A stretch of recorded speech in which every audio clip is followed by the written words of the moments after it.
Magluluto tayo ng fresh na potato chips.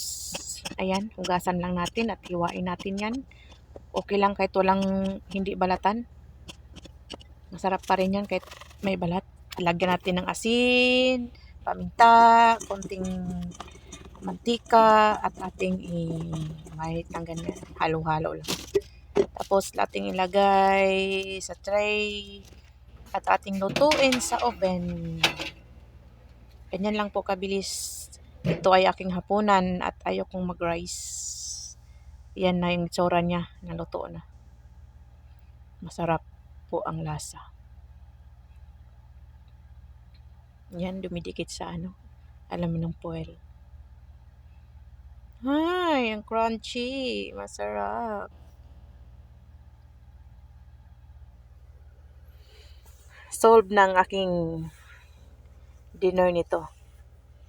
Ito lang. 'Di ba?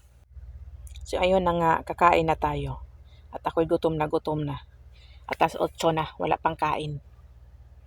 Okay? Bye. Thank you.